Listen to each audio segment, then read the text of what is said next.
Hi everyone, my name is Jen and I wanted to share an intricate, unexplainable. Follow me with every step and it'll lead to a grand finale. It starts off kind of heavy with my elementary school child, and she comes home from school all concerned that she will not have enough time in her life to do everything she wants to do. Now, that hit me like a punch in the stomach because I felt like I knew immediately what she was talking about. I did not want to assume, so I held her hand and asked her to explain further. And without looking at me, she mumbled that she knew since she was a little girl, that she was going to die early, and she just knew that she wouldn't have enough time to do everything. And unfortunately, that is exactly what I had thought as well, because when she was born, I had that feeling and never said it out loud, because who would want to even say those words out loud? Who would want to think that way? I never had that thought about my oldest, and it's just a horrible thing to think about, so I never shared it. And here she is, having thought it this whole time as well, and holding it, trying to protect me.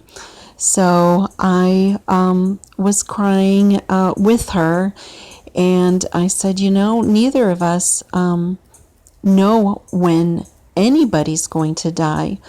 Everybody's going to die in their lifetime, but nobody knows when. Even if a person's diagnosed with something and they have, 5 years to live, well, they could die the next day from something totally unrelated from the diagnosis. And then I explained that there are people who live to be 100 years old who do nothing with their life. And then there are others who live shorter lives, but they live their life and they do everything they want to.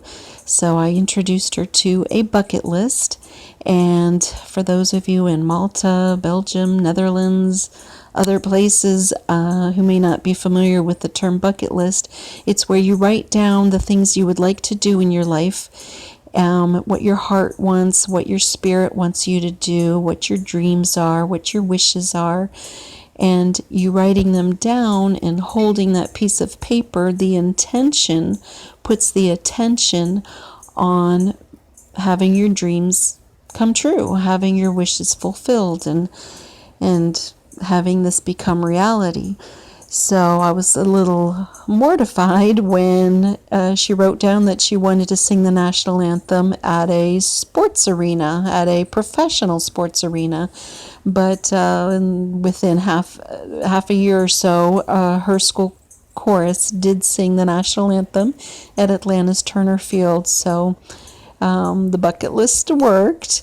Another thing on the list was swimming with the dolphins, which confused me because after my divorce, or our divorce, I had saved up money, and when I planned this vacation, and we went on vacation which included going to Discovery Cove. I believe that's what it's called in Florida, which is swimming with the dolphins. I mean, it brought me to $7.13, but the well-being of my children and the happiness for fun things and, needed things was important, so money was not an issue. And so anyhow, and I was confused. We've swum with the dolphins, and she said, but not in the wild. And then she was kind of sad because I was not going to go with her because I am not thrilled with other things that swim in the ocean. So I said, but don't worry, things will happen that, if you put it on your bucket list and you work towards your goals, it'll happen. So meanwhile, my oldest had come home, and we were kind of updating her with what our tiers were about and what we were doing. And then she confided in us that she also had the feeling that her sister, my youngest, would die early as well. And so this just became something big for the three of us. And as a mother, I feel horrible that each of my children held on to that thought process their whole lifetime, or, my youngest's whole lifetime. So I was glad it came out in the open and I could have that talk about life and death and living life while you're alive. So anyhow, a few days later, I get a call from my sister. Now, she at that time lived in an RV and traveled around the country. And at that time, she also was an active drinker. So, which is important to the story because she invited us to come travel down to Florida to the Keys so that we could stay with her a little bit and see her, because that would be the closest that she would be driving near us. And normally I would not take the children out of school. Education is really important to me. And but this is the part, she's an active drinker, so either I hallucinated it or she said it and doesn't remember because of the drinking. But my experience was that she said she was going to go swimming with the dolphins in the ocean. And I thought, oh my gosh, that's Julia's wish come true. And I asked her, would she be willing to take Julia with her, because that's something I would not want to do. And she said yes. And just before I continue the story, yes, this experience of me hearing that conversation prompted me to drive down to Florida to be with my sister, to be swimming in the ocean, but it actually never happened. But that said, it prompted us to make the trip, which was an important part that led to the grand finale. So I loaded up the car, the dog, the two kids, and just drove down, just kept driving till we reached the Keys. But halfway, pretty much right after we crossed the Florida, the state line, I received a prompt, an unexplainable prompt to pull over to for a bathroom break. But looking in the rearview mirror, my children are asleep. And if you're a parent, you know, if your children are asleep, you keep driving. But the unexplainable got really, really, really strong, so there was no ignoring it. And I have learned to honor it over the years. So I pull over, walk the dog. Children go to the bathroom, in their stalls by themselves, but I'm in the bathroom with them too. But and then we grab some food and we're on our way again. And then as they're dozing off, half an hour goes by, and I look at the sky, and there's, hi Tommy Con, the sky thing's for you.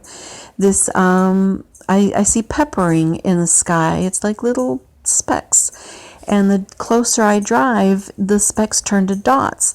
And as I'm nearing this mass peppering dotting of the sky, I don't know how many miles wide it was, I realize, wow, I think it's a bird. And then I realize, yes, that's a seagull.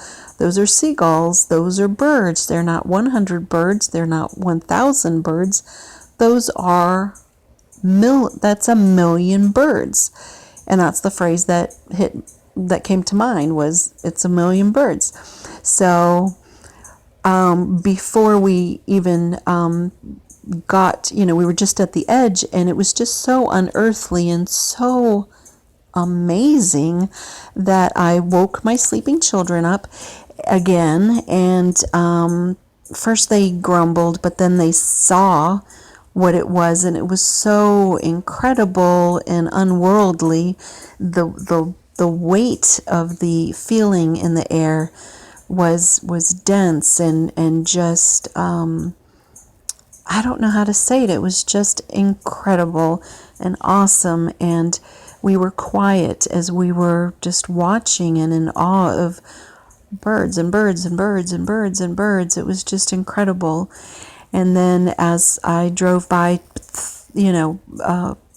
under and to the other side, then I saw in the rearview mirror, my children had still in their seatbelts, but had twisted around so they're facing the back, and they're on their knees, and they're watching until the peppering of the sky is just finally gone. And then they turn around and sit back down, the normal way. And then my youngest says, Mama, I need to tell you something. remember when we were in the bathroom?" And I chuckled because, of course, because I had made that pit stop for some unexplainable reason. And she said, "When I was in the bathroom stall, I made a prayer and I asked if this trip would change my fate of not living a long life. I wanted to see 1,000,000 birds." And yes, half an hour later, we saw 1,000,000 birds. So that's the unexplainable. And the fun twist at the end, too, is she then added that when she made that heavy duty prayer, she felt like that was too unrealistic to see 1,000,000 birds in exchange for validation that this trip would change her fate. So she asked to see a palm tree because she knew she would see a palm tree when in Florida. So I'm really thankful that the initial wish was listened to, and thank you so much for listening to all of this, because this was a long journey emotionally and spiritually, and my baby is 22 now.